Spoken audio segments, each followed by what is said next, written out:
इतना राम खा लेंगे महाराज। हाल ओम नमो भगवते परमहंसास्वादित चरण कमल जन मकरंदाय भक्त जनमानस निवासाय श्री रामचंद्राय श्री हनुमते नमः। श्री गुरुचरण कमलेभ्यो नमः। श्री सीतानाथ समारंभां श्री रामानंदार्य मध्यमाम् अस्मदाचार्य पर्यन्तां वन्दे गुरु परंपरां। श्री वृंदावने अपि कृतयामुनगांग संगम श्री राधा मुकुंद युगलम तत अहं नमामि। नारायणं नमस्कृत्य नरं चैव नरोत्तमं देवीं सरस्वतीं व्यासं ततो जयमुदीरयेत्।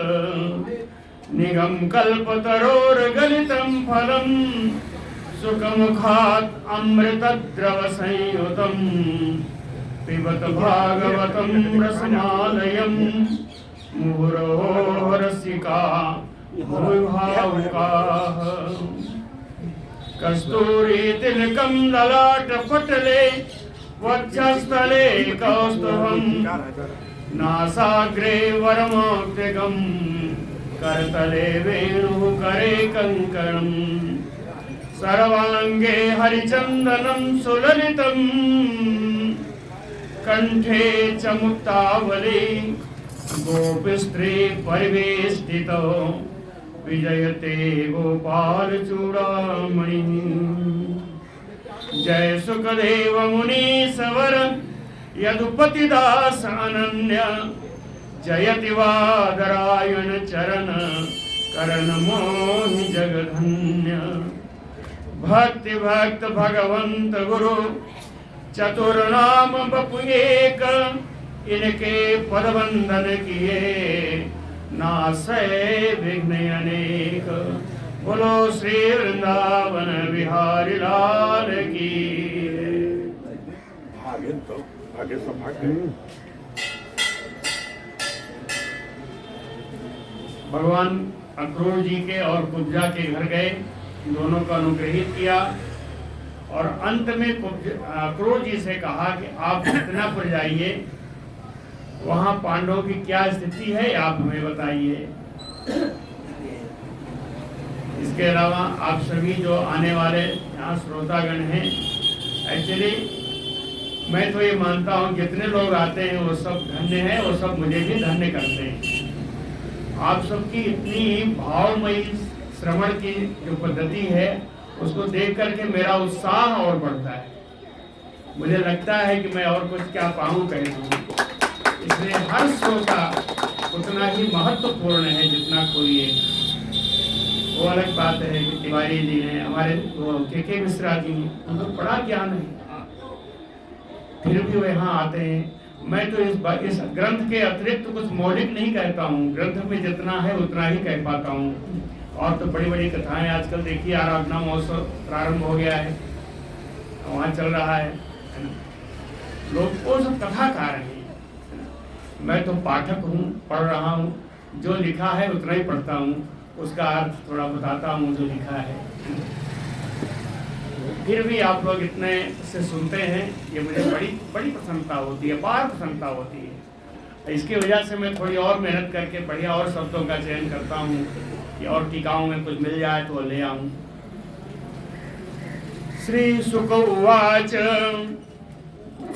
सा गत्वा हस्तिनपुरं पौरवेन्द्र यशोऽङ्कितम्। सा गत्वा, सा कौन है? अक्रूरः गत्वा हस्तिनपुरम। भगवान कृष्ण के कहने से अक्रूर जी हस्तिनापुर में जाकर के उन्होंने पहले क्या देखा? पौरवेन्द्र यशो अंकितम, पूर्ववंशी श्रेष्ठ राजाओं की यशो गाथा को कहती हुई सारी वस्तुएं देखी।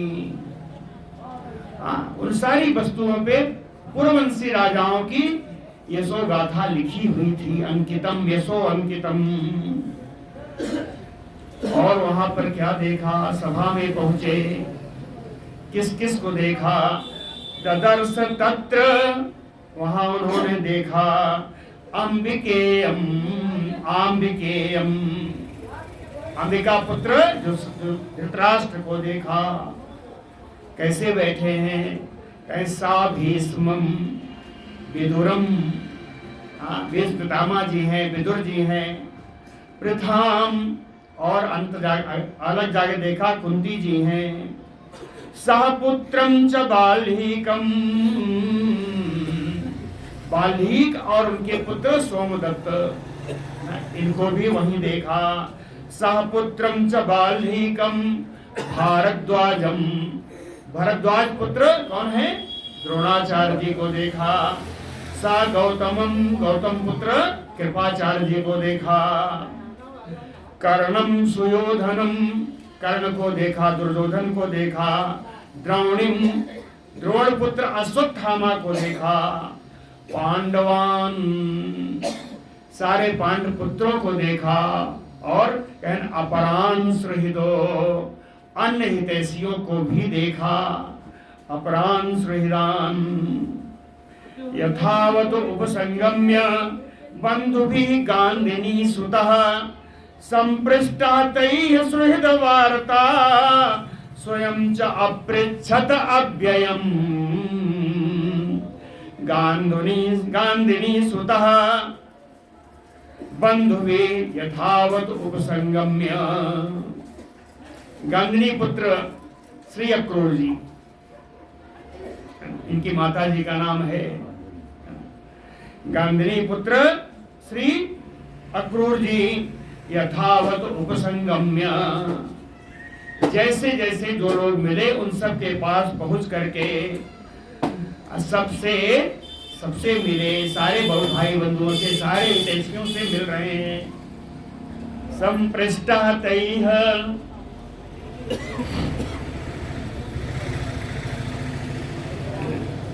संपृष्टा तैः सुहृद वार्ताः, और उन सब ने भी अक्रूर जी से उनकी कुशल पूछी, स्वयं च अपृच्छत अव्ययम्, और स्वयं अक्रूर जी ने भी, अभी सबसे मिले थे ऊपर, कुशल नहीं पूछी थी, स्वयं च अपृच्छत अव्ययम्, और स्वयं उन्होंने सभी से उनकी कुशल वार्ता पूछी, कुशल क्षेम पूछी, स्वयं च अपृच्छत अव्ययम्, क्या करने गए थे, कि हमारे पांडवों की क्या स्थिति है, धृतराष्ट्र उनके साथ कैसे व्यवहार करते हैं, तो अपने कार्य में लग गए अक्रूर जी।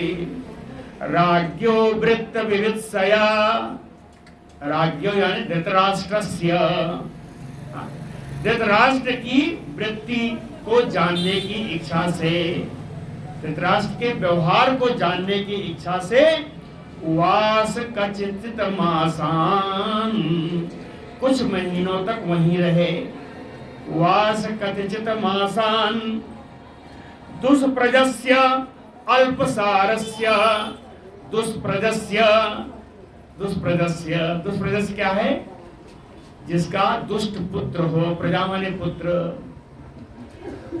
कहते हैं दुष्प्रजस्य, अच्छा दुष्ट पुत्र हो तो कोई बात नहीं, कहते हैं अल्पसारस्य, मंद बुद्धि, मंद बुद्धि धृतराष्ट्र राजा अपने दुष्ट पुत्र के आग्रह को नहीं टाल सकता था, है ना, उन्हीं के वचनों को मानता था, इतना ही भी होता शायद चल जाता, कहे खल छंदानुवर्तिनः, दुष्ट लोगों का, दुष्ट लोग उसके सलाहकार थे, ये दुष्ट कौन थे, शकुनी आदि, है ना, शकुनी आदि उसके सलाहकार थे, दुष्ट पुत्रों की सलाह मतलब बात नहीं मान सकता था, बात उनके बस में था, और उसके सलाह देने वाले शकुनी आदि दुष्ट लोग थे, इसलिए तेज ओजो बलम वीर्यम प्रश्रयादीन सद्गुणान प्रजानुरागम पार्थेषु न साध्वी च कीर्षितम् कृतं चाधार्त राष्ट्रैः यत् गरदान आदि अपेसलम आचख्यो सर्वम एव अस्मै पृथा विदुर एव च। आगे बहुत दिन रहे तो एक दिन बैठे थे, वहां पे कौन लोग थे? दो ही लोग थे, पृथा विदुर एव च। माता कुंती थी और विदुर जी थे, दोनों बैठे हुए थे। सर्वम एव अस्मै आचख्यो, सभी कुछ इन दोनों ने अक्रूर जी को सारा समाचार बताया। सर्वम एव आचख्यो, अक्रूर जी को विदुर जी ने और कुंती जी ने सारा समाचार बताया। क्या क्या बताया? कहें तेज ओजो बलम बीजम प्रश्रयादीन सदगुणान सहदना सहद भी। ये धृतराष्ट्र के पुत्र दुर्योधन आदि इतने दुष्ट हैं, इन पांडवों के तेज, पांडव पुत्रों के प्रभाव को, वो जो इनके शस्त्र शिक्षा को, बल, इनके बल को, इनके वीर पराक्रम को, इनकी विनय गुण, जो इनका व्यवहार है, प्रश्रयादीन सदगुणान, विनय आदि जो इनके सदगुण हैं, इन सबको देख करके ना सहद भी, ये दुर्योधन आज सह नहीं पाते, जलते रहते हैं। इतने गुण होने के कारण प्रजानुरागम पार्थेषु, प्रजा का भी इन पांडव पुत्रों में बड़ा अनुराग रहता है। प्रजा भी इन पांडव पुत्रों को बहुत मानती है। इसको देख करके तो ये पूरी तरीके से जल बन जाते हैं। इसलिए धार्त राष्ट्र यथ कृतम, ये धृतराष्ट्र के पुत्र बड़ा बड़ा अनिष्ट कार्य करते हैं। सारा कार्य नहीं बताया, एक दो बताया, एक ही बताया। कहे गरदानादि अपेसलम, अपेसलम अत्याचारम, गरदानम यानी कभी विष पिला दिया, कभी ढकेल दिया, कुछ कर दिया। कहे विष आदि पिलाने से लेकर के अनेक सारे अत्याचार ये पांडवों के साथ करते हैं। पृथा तो, अब कुंती की क्या बताएं? कहे पृथा तो भ्रातरम प्राप्तम अक्रूरम, अक्रूर कुंती के भाई हैं, अक्रूर कुंती के भाई हैं, इनका वंश मैंने पहले बताया है। पृथा तो भ्रातरम अक्रूरम प्राप्तम उपसृत्यतम, कुंती महारानी आके अक्रूर जी के एकदम पास बैठ गई। बोले भैया, उवाच जन्म निलयम, मेरे जन्म स्थान की, मेरे मायके की सारी बात बताओ।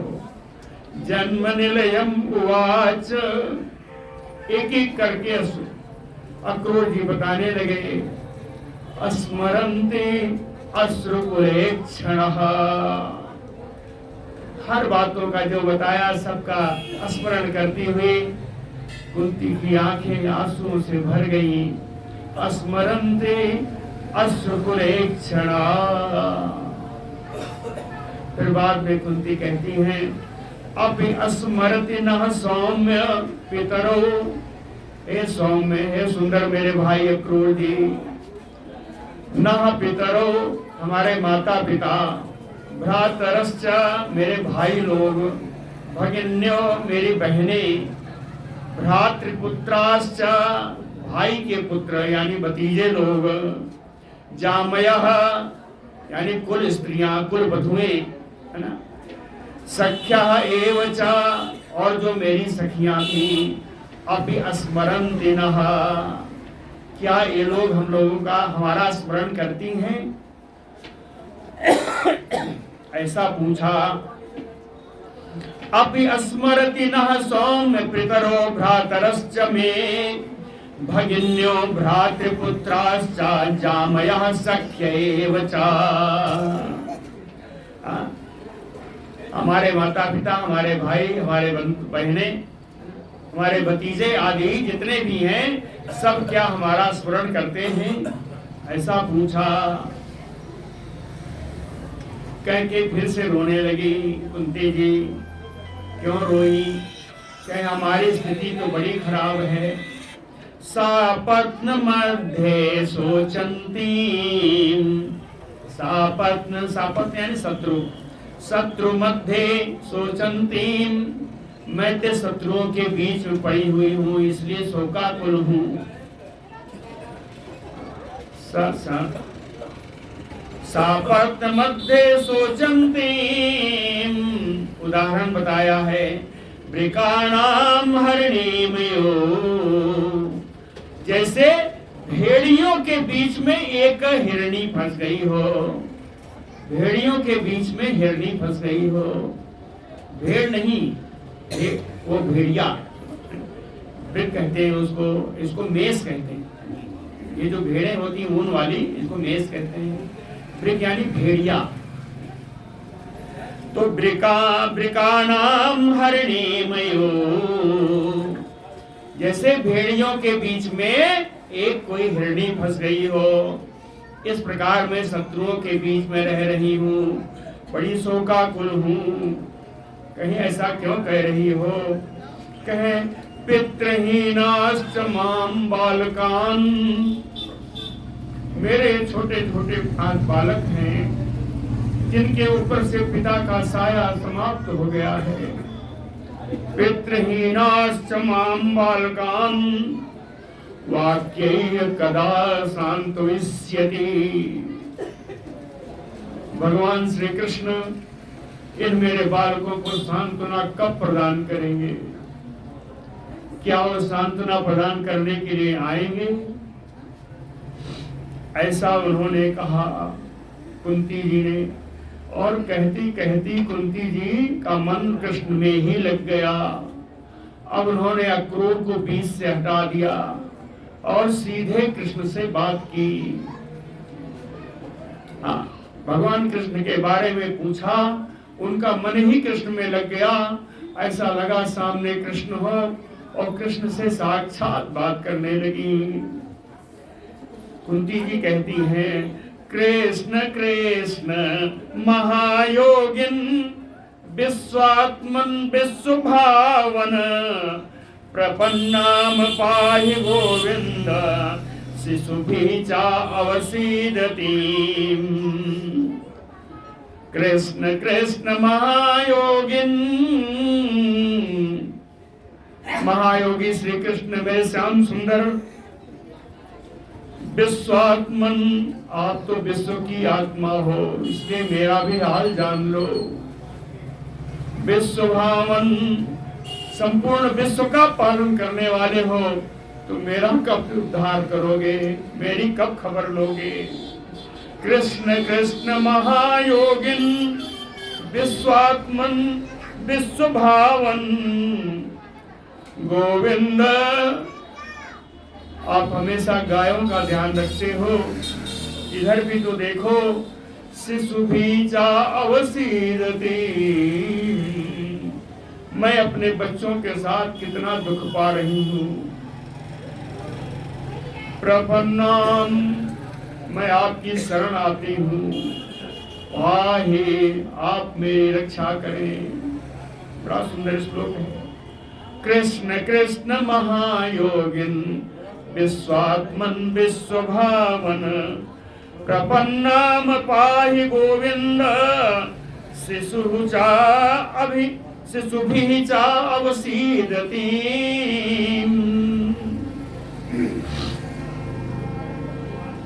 एक और श्लोक, एक बढ़िया श्लोक किया।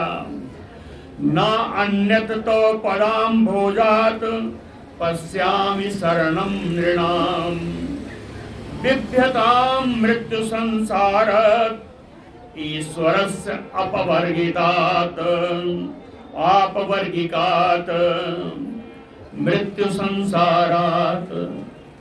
कुंती जी कहती है, कृष्ण वैसे तो ये संसार ही मृत्युमय है, संसार में जो आया है उसको मरना है, मृत्यु संसारात, लेकिन ईश्वरस्य आपवर्गिकात, आप सर्व समर्थ हो, आपके चरण कमल तो मोक्ष प्रदान करने वाले हैं।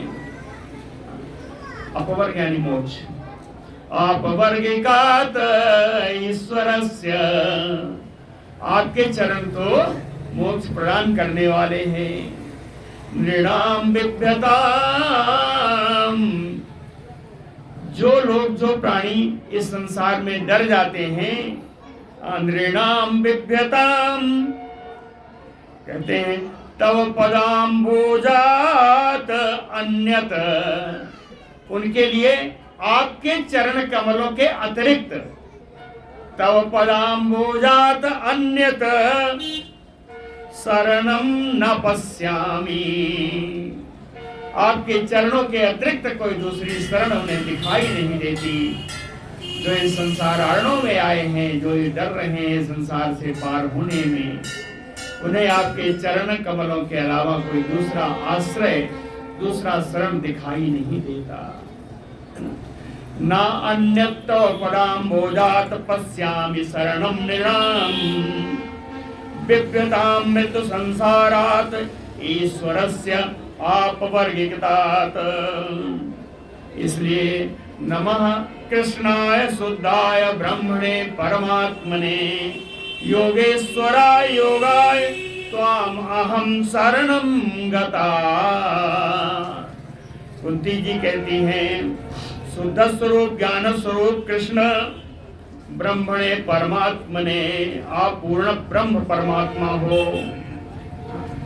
ब्रह्मणे परमात्मने योगेश्वराय, बड़े बड़े योगेश्वरों के भी ईश्वर हो।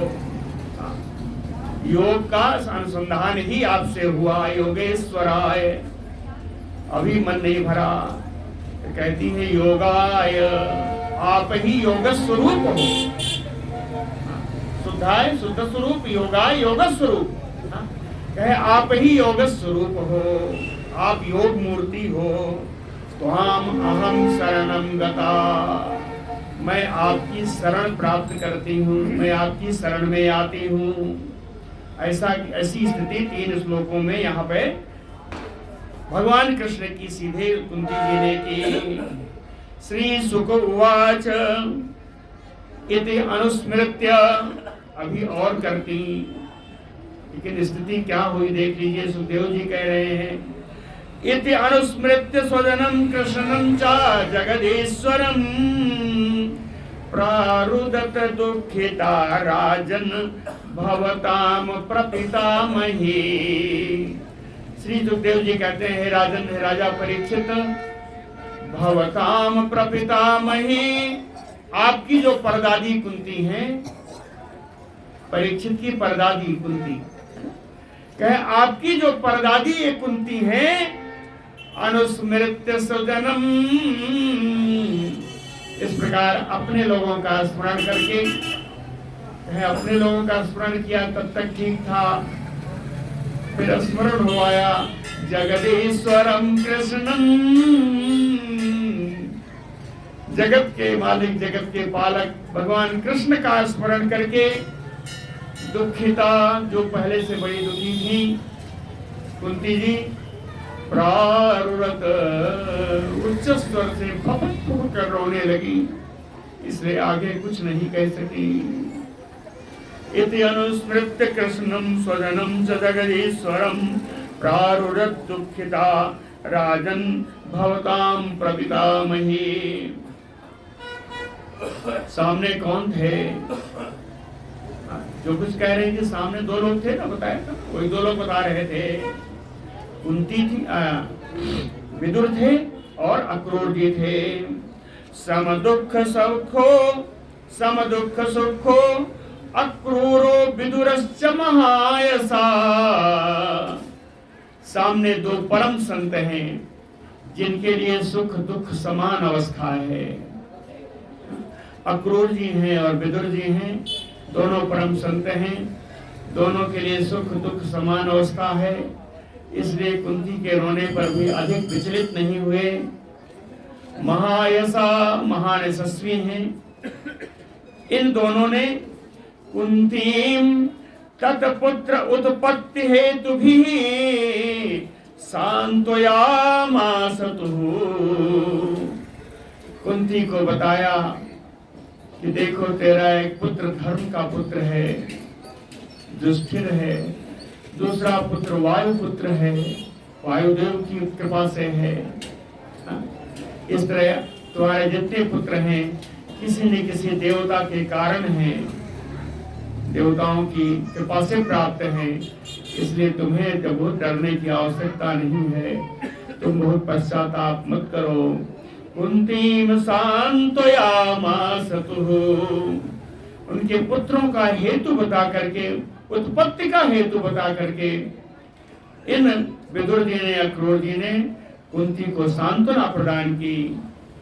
उसके बाद कुछ महीने रह करके अपना यास्यन राजानम, अक्रूर जी जब जाने लगे, मथुरापुरी जाने के लिए तैयार हुए, यास्यन उन्होंने कहा अभी भगवान कृष्ण का संदेश तो धृतराष्ट्र को देना रह ही गया, तो राजसभा में गए। यास्यन राजानम अभ्येत्य, उस राजा के पास गए पहुंच करके। कौन सा राजा? कहे पुत्र लालसम, जो अपने पुत्र के ही मोह में फंसा हुआ है। पुत्र लालसम, पुत्र के मोह में ही अंधा हो रहा है। अंधा तो वैसे ही है, पुत्र के मोह में उसकी बुद्धि भी अंधी हो गई है, मंद अंध भी है ना। और कैसा है? कहे विषमम, जो अपने पुत्रों में और पांडव पुत्रों में विषम व्यवहार करता है, असमानता नहीं है। पुत्र लालसम विषमम राजानम अभ्येत्य, अक्रूर जी जब चलने को हुए तब वह उस राजा से मिलने गए। अवदत सुहृदाम मध्य, उन देशियों के बीच में बैठा हुआ था, है ना, सभा में था। तो सुहृदाम मध्य बंधु भी सौहृदोदितम अवदत, बंधु भी सौहृदम, जो सहृदता का, जो सुहिता का पाठ, जो हितैषिता का पाठ भगवान कृष्ण ने बताया था, संदेश दिया था, उस हितैषिता का संदेश सभा के मध्य में उसमें अक्रूर जी ने उस राजा धृतराष्ट्र को बताया, दिया। उसने कहा, अक्रूर जी ने कहा कि मैं आपको कृष्ण बलराम का संदेश सुना रहा हूँ। धर्मेण पालयन उर्वीम, धर्म से इस पृथ्वी का पालन करना। धर्मेण पालयन उर्वीम, उर्वीम यानी पृथ्वी, इस पृथ्वी का धर्म से पालन करना। प्रजा शीलेन रंजयन, और शील यानी सदाचार से प्रजा को प्रसन्न रखना। दो चीजें बताई ना, धर्मेण पालयन उर्वीम प्रजा शीलेन रंजयन। वर्तमान समः स्वेषु श्रेयः कीर्तिम अवाप्स्यसि। समः स्वेषु, अपने लोगों में समानता का व्यवहार करना। स्वेषु समः, है ना, आपके कहने का अर्थ है पांडु पुत्र भी अपने हैं, आपके पुत्र तो अपने हैं ही। तो स्वेषु समः, अपने लोगों में समानता का व्यवहार करना। अगर समानता का व्यवहार करोगे तो वर्तमान कीर्तिम, तो इस लोक में तो आपको यश प्राप्त करोगे। समानता का व्यवहार करोगे तो इस लोक में यश प्राप्त करोगे और परलोक भी आपका बन जाएगा, है ना। श्रेया आस्थितः वाप्स्यसि। अन्यथा अगर समव्यवहार नहीं करोगे, अन्यथा तो आचरण लोके, अगर अन्यथा आचरण करोगे, विषम भाव रखोगे, तो लोके गर्हितो, इस लोक में तुम्हारी निंदा होगी। और यास्य से तमहा, अंततः नरक में जाओगे। अगर समान व्यवहार नहीं करोगे, अन्यथा तु आचरण लोके गर्हितो और यास्य से तमः तस्मात् समत्वे वर्तस्व पांडवेषु आत्मजेषु च। पांडवों में अपने पुत्रों में समः वर्तस्व, समानता का व्यवहार करो। अगर इस लोक में और परलोक दोनों बनाना हो तो अपने पुत्रों में और पांडव पुत्रों में समानता का व्यवहार रखो। तस्मात् समत्वे वर्तस्व, समता का व्यवहार करो। कहा? पांडवेषु आत्मजेषु च। ठीक है।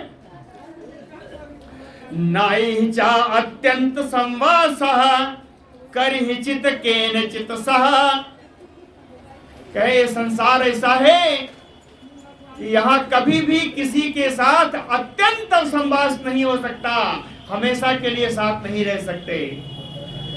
ये संसार ऐसा है, इसमें कभी भी किसी के साथ हमेशा नहीं रह सकते। कहीं भी कभी भी किसी के साथ हमेशा नहीं रह सकते। न इह चा अत्यंत संवासः, कहा? कर ही चित, कभी भी केनचित, किसी के, कभी भी किसी के साथ हमेशा यहाँ नहीं रह सकते। राजन, भगवान कृष्ण ने कहा, हे राजन धृतराष्ट्र, औरों की बात तो छोड़ दो, स्वयं अपि देहेन, आपका शरीर भी आपका साथ छोड़ जाएगा। स्वयं अपि देहेन, जब शरीर ही नहीं रहेगा तो जाया आत्मजादि भी, तो स्त्री पुत्र धन आदि की क्या कहूं। इस शरीर जिस पर आपको बड़ा घमंड है, इस शरीर भी साथ नहीं जाने वाला, तो स्त्री पुत्रों की बात मैं क्या कहूं आपको। हे राजन, एकः प्रसूयते जंतु, प्राणी का जन्म अकेले ही होता है, प्राणी अकेले ही जन्म लेता है। एक एव प्रलीयते, और अकेले ही उसे मरना पड़ता है। प्राणी अकेले ही जन्म लेता है और अकेले ही मरता है। मरने में कोई साथ नहीं देगा, जन्म में भी कोई साथ नहीं देगा। एकः प्रसूयते जंतु एक एव प्रलीयते। और एक बात है, सुकृतम दुष्कृतम एक एव च अनुभुंते। आप पुण्य करेंगे या पाप करेंगे, पुण्य का फल भी आप अकेले ही भोगेंगे, पाप का फल भी आप अकेले ही भोगेंगे, है ना। एको अनुभुंते सुकृतम एक एव च दुष्कृतम। पुण्य करेंगे या पाप करेंगे, इसका फल भी आप अकेले ही आप भोगेंगे। अधर्मोपचितम वेत्तम हरन्ति अन्ये अल्पमेधसः। अल्पमेधसः, जो अल्प ज्ञानी हैं, जो मूर्ख हैं, कहते हैं जो मूर्ख हैं, स्वबुद्धया हरन्ति अन्ये वेत्तम अधर्म उपचितम।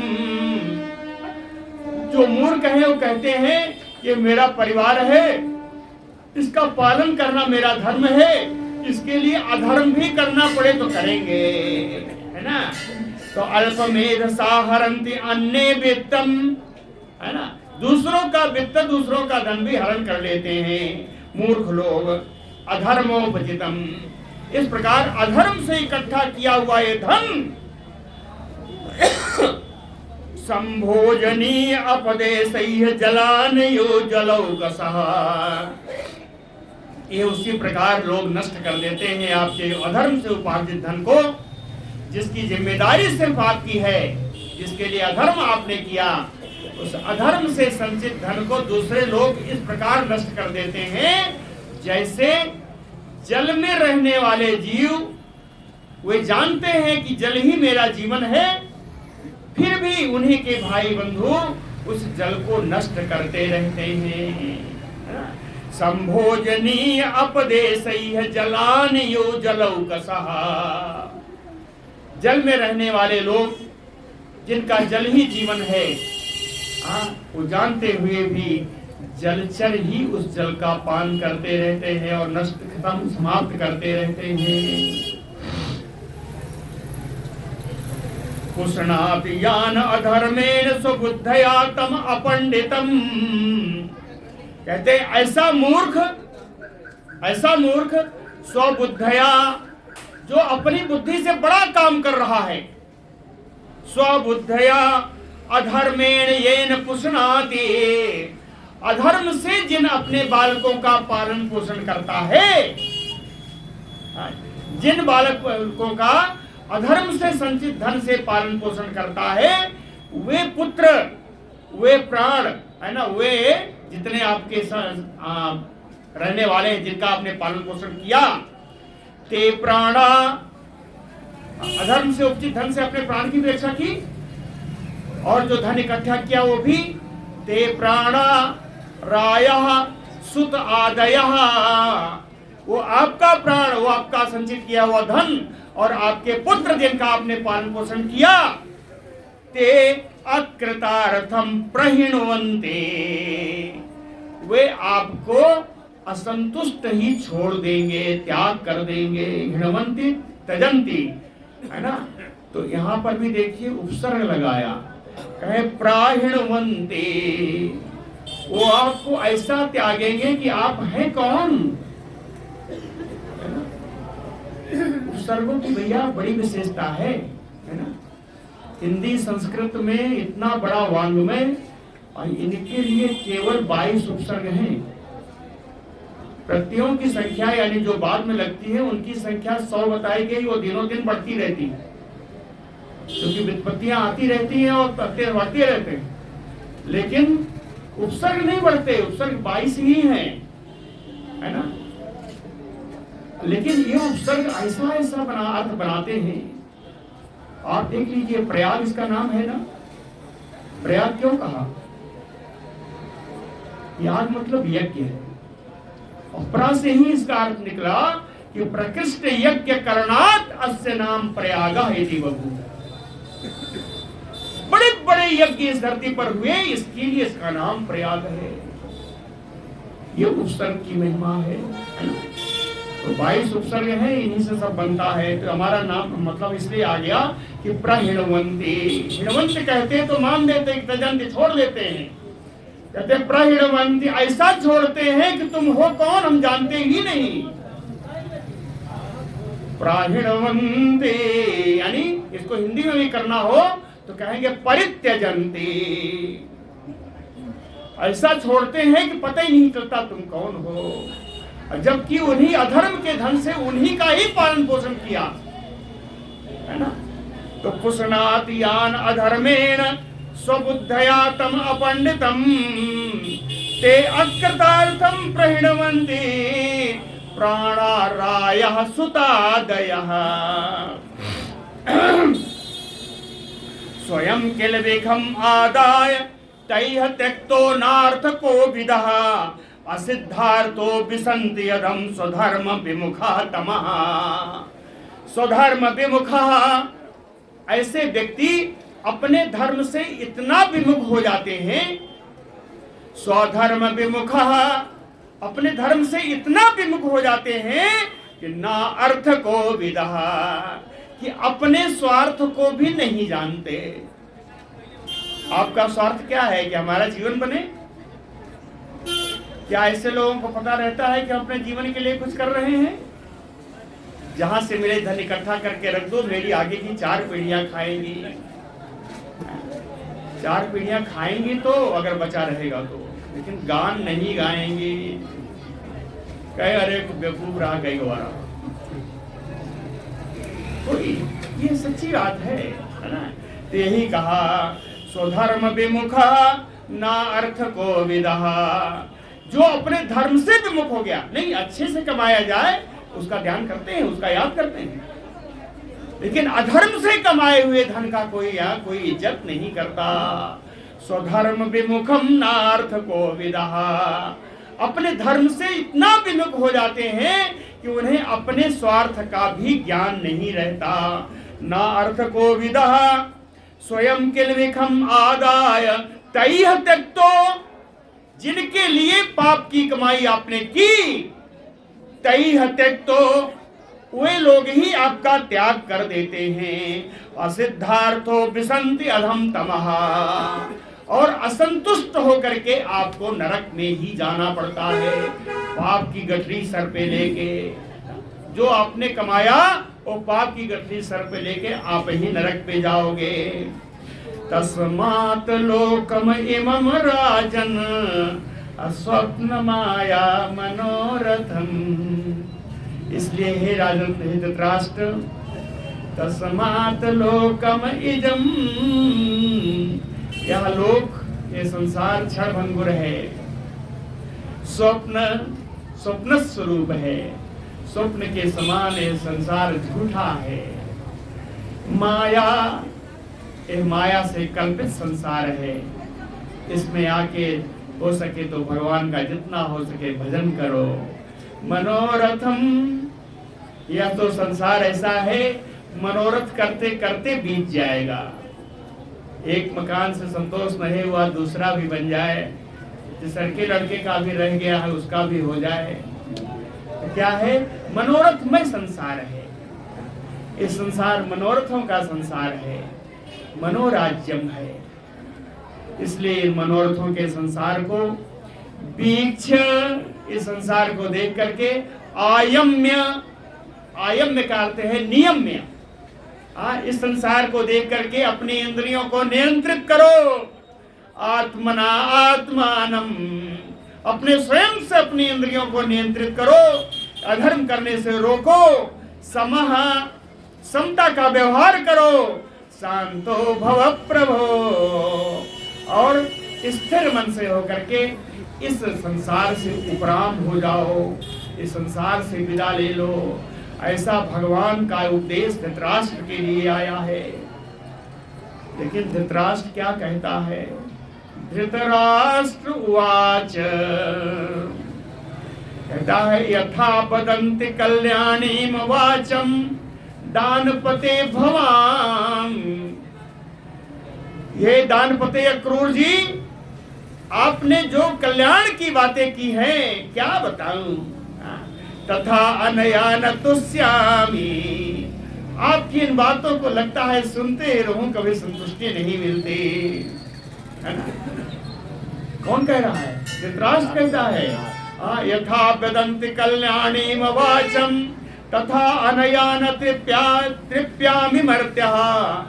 एक उदाहरण दिया कि मर्त्यः प्राप्य यथा अमृतम, जैसे मरणासन्न व्यक्ति को अमृत मिल जाए वैसे ही आपकी वाणी है। तो अमृत से कोई तृप्त नहीं होगा, आपकी वाणी से हम तृप्त नहीं हो रहे हैं, है ना? लेकिन अगले ही क्षण क्या कहा? कहे तथापि, फिर भी सौम्य, हे सुंदर अक्रूर जी, सुनृता, आपकी सुंदर बोली हुई वाणी, आपकी सुंदर मधुर वाणी, हृदय चले ना स्थियते, मेरा हृदय इतना चंचल है कि उस हृदय में आपकी वाणी स्थिर नहीं हो रही है। आपकी वाणी का मेरे ऊपर कोई प्रभाव नहीं है। बहुत सुंदर वाणी है। तथापि सुनृता, आपकी सुंदर मधुर वाणी का मेरा हृदय चंचल होने के कारण इस हृदय पर कोई प्रभाव नहीं डाल सक रही है। और दूसरे बताऊं कि पुत्रानुराग, मुझे अपने पुत्रों के प्रति असीम अनुराग है। विषमें, इसलिए विषम व्यवहार हो जाता है। इसलिए पांडव पुत्रों में, अब तो इतने दिन रहे हैं, उन्होंने देख ही लिया है, तो उनके सामने में स्वीकार करने में क्या जाता है। कहे पुत्रानुराग विषमें, इसीलिए विषम व्यवहार हो जाता है। अब विद्युत सौदामिनी यथा, जैसे किसी स्फटिक के पहाड़ पर बिजली चमकती है तो स्थिर नहीं रह पाती, उसी प्रकार आपकी बातें मेरे हृदय पे नहीं रुक पा रही हैं। ये सब खत्म हो गई, एक कान से सुना दूसरे से निकल गया। ईश्वरस्य विधिम कौन विधुनोति अन्यथा पुमान, भूमे भारावताराय अवतीर्ण यदोह कुले। हाँ, कहता भी है कि मैंने सुना है कि यदोह कुले अवतीर्ण, यदुवंश में भगवान श्याम सुंदर अवतरित हो चुके हैं। क्यों अवतरे हुए? कहे भूमे भारावताराय, भूमि का भार उतारने के लिए यदुवंश में भगवान श्री कृष्ण का अवतार हो चुका है। तो कौन ऐसा कौन व्यक्ति है जो ईश्वर से विधि विधुनोति, भगवान के विधि को विधान को पलट सके। कहते भगवान के विधान को कोई पलट सके, ऐसा कौन है? इसलिए अन्यथा अपमान, जो होना होगा होगा, हम तो यही करेंगे। कहता है जो होना होगा होए, हम तो यही करेंगे, है ना। ईश्वर से विधिम कौन विधुनोति अन्यथा अपमान, यो दुर्विमर्श पथया निज मायया इधम सृष्ट्वा गुणान विवेते तदनुप्रविष्टः। कहते हैं हे अक्रूर जी, सर्वशक्तिमान भगवान दुर्विमर्श पथया, इनकी जो माया का मार्ग है वो अचिंत्य है।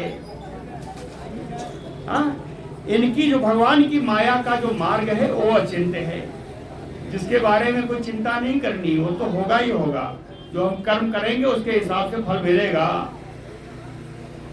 कहे एक चीज जो नहीं मालूम मैं बता देता हूँ। धृतराष्ट्र कहता है, वो ज्ञान सिखा रहा है। कहे निज मायया इदम सृष्ट्वा, भगवान ने ही अपनी माया से, इदम यानी विश्वम, भगवान ने अपनी माया से ही इस विश्व की रचना की है, सृष्टि की है। और तद अनुप्रविष्टः, और उसी सृष्टि में स्वयं भगवान ही प्रवेश करके गुणान विभजते, लोगों को अपने कर्मों के अनुसार उनके फल का विभाजन भी भगवान ही करते हैं। तो तुम कौन? जो करेगा वो भगवान करेगा। सृष्टि की रचना, हमारी रचना भी भगवान ने की है। जो मैं कर्म करूंगा उस कर्म का फल देने के लिए भी भगवान ही आएंगे। समझे नहीं समझे? निज माया इदम सृष्ट्वा तद अनुप्रविष्टः गुणान विभजते। इसलिए संसार चक्र गतये विहार तंत्र दुर्वबोध, इस संसार चक्र की कहते गति जो है वो अबाध है, इसमें कोई बदलाव नहीं कर सकता। बिना रोक टोक के संसार चक्र की गति है वो चलती रहेगी। और सप्तमी है तो संसार चक्र गतये, इस संसार चक्र की गति में, चाल में अगर कोई बाधक है तो विहार तंत्र दुर्वबोध, भगवान की अचिंत लीला शक्ति, भगवान की अचिंत लीला शक्ति के अतिरिक्त और कोई कारण नहीं हो सकता। इसलिए परमेश्वराय तस्मै नमः, ऐसे परमेश्वर भगवान कृष्ण को मैं बारंबार नमस्कार करता हूँ। ये धृतराष्ट्र ने कहा। श्री शुक उवाच इति अभिप्रेत्य नृपते अभिप्रायम्, इस प्रकार राजा युधिष्ठिर का अभिप्राय जान करके सयादवः अक्रूरः, ओ यदुवंशी अक्रूर जी, सुहृद भी सम अनुज्ञातः, अपने हितैषियों के द्वारा आज्ञा प्राप्त करके पुनः यदुपुरीम आगात, फिर से यदुपुरी मथुरा को आ गए। और मथुरा में जब आए तो उन्होंने ससंस राम कृष्णाभ्याम धृतराष्ट्र विचेष्टितम, वहाँ धृतराष्ट्र की पूरी कहानी राम कृष्ण बलराम जी को और श्री श्याम सुंदर श्री कृष्ण को उन्होंने प्यार से सुनाया। पांडवान प्रति कौरव्य, पांडवों के प्रति कैसा व्यवहार है, कौरवों के प्रति कैसा व्यवहार है, ये सब भगवान कृष्ण को सुनाया। कहें यद अर्था प्रेषिता स्वयं, यही प्रयोजन था उनके जाने का। उस प्रयोजन को भली बात संपन्न करके सारा समाचार अक्रूर जी ने श्री राम जी को यानी बलराम जी को और श्याम सुंदर श्री कृष्ण जी को पूरा पूरा सुनाया है। यहाँ पर दसम स्कंद का पूर्वार्ध पूर्ण होता है, जो 49 अध्यायों का पूर्वार्ध पूर्ण होता है, अर्थात वृंदावन से गोकुल से लेके वृंदावन और मथुरा तक की लीला का यहाँ संवरण होता है ना। अगले अध्याय से द्वारका लीला का प्रारंभ होगा, जो वास्तव में प्रारंभ तो मथुरा से ही होगा ना, लेकिन द्वारका जाने के लिए होगा। तो यह अब उत्तरार्ध प्रारंभ होगा, आज यहाँ पूर्वार्ध पूर्ण होता है। बोलो भक्तवत्सल भगवान की।